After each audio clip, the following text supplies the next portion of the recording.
Un cycle de 4 conférences autour de la violence est organisé dans le pavillon de la Villa Tacchini entre les mois de janvier et mars. Nous nous sommes rendus à la conférence du 9 février intitulée « Les dangers des nouveaux médias ».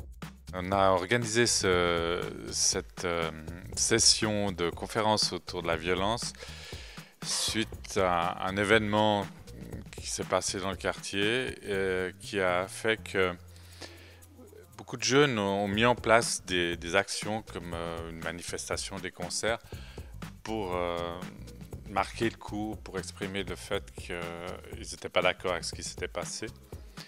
Et nous, c'est-à-dire les intervenants sociaux du quartier, de la région, entre autres les conseillers des cycles d'orientation, les TSHM, les travailleurs sociaux hors mur, la police municipale. On se voit régulièrement pour discuter un peu de la problématique de la région.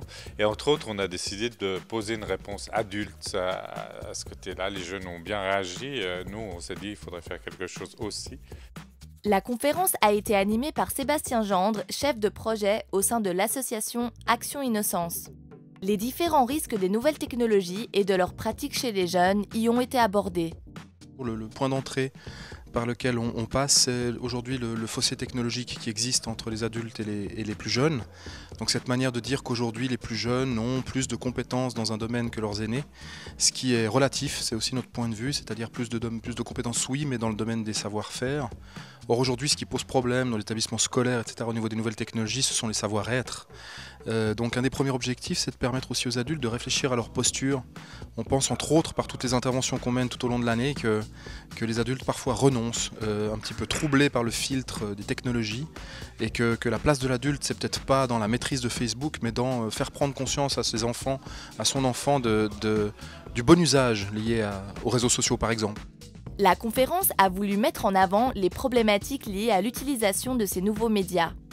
Pour Sébastien Gendre, nous pouvons désormais différencier les dangers des risques. Sans vouloir ni minimiser ni dramatiser, aujourd'hui on a une double logique. Les dangers liés aux nouvelles technologies continuent à exister. Celui auquel on va penser immédiatement, c'est bien évidemment la cyberprédation, c'est-à-dire l'utilisation des moyens technologiques pour les personnes à tendance pédophile, pour entrer en contact avec des mineurs.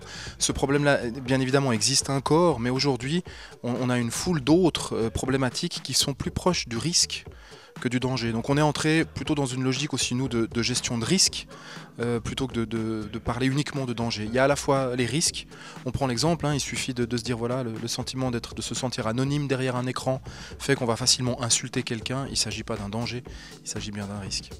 La conférence a eu pour but de sensibiliser les jeunes afin de leur faire prendre conscience des risques de ces nouvelles technologies. Mais elle s'adresse également aux parents avec la volonté de les responsabiliser. Tout ce cycle et la conférence de ce soir sont destinés aux gens qui se posent des questions par rapport à leur citoyenneté, par rapport aux jeunes qui se disent comment on fait, dans quoi je vis, dans quel monde je vis, qu'est-ce que je peux apporter, comment je peux apporter moi-même ma pierre au fait qu'on pourrait avoir un monde un peu plus sympathique et un peu plus solidaire. Les adultes, surtout les parents, les gens à partir de 35, 40 ans, 50 ans, ne savent pas forcément ce que c'est, ne maîtrisent pas vraiment ces outils. Et je crois que M. Sébastien Gendre ne va pas amène une autre chose que dire les parents doivent apprendre à connaître aussi pour maîtriser, mais plutôt des clés pour essayer d'accompagner les jeunes, les enfants dans cette découverte-là. Parce que sans doute c'est un monde merveilleux, Internet, il y a un tas de choses magnifiques à découvrir et il y a des dangers. Et puis il faut naviguer là-dedans avec une boussole, c'est peut-être un peu le rôle d'Action Innocence, c'est de nous diriger, nous orienter. On s'adresse aussi bien aux enfants, aux adolescents qu'aux adultes. En parler, ça va peut-être être la première des choses, et ça c'est commun à toutes les générations, le dialogue. Le dialogue entre un parent et son enfant, ça permet aussi de mieux comprendre, d'être capable de donner le courage aussi à son enfant, de venir en parler avec son parent ou avec les adultes qui l'entourent, c'est nécessaire aussi. Donc voilà, c'est vraiment aujourd'hui ces 4 thématiques, je crois, qui sont essentielles. Ça va être le développement de l'esprit critique, je pense aussi bien des adultes que des jeunes d'ailleurs, la capacité à faire des choix, choix. Aujourd'hui, on réfléchit peu avant de cliquer. On clique et on verra bien après. L'autoprotection, la capacité qu'on a chacun de nous en termes de médias à justement réfléchir avant d'agir et donc se protéger. Puis dernièrement, c'est ce point assez fort pour nous qui est la citoyenneté, c'est-à-dire la manière de se comporter correctement, ce qu'on appelle la netizenship, la citoyenneté numérique, qui nous amènerait à nous comporter sur un média social comme dans la rue finalement. La maison de quartier Villa Tacchini accueille des jeunes âgés de 12 à 18 ans. 2 sortes d'activités leur sont proposées.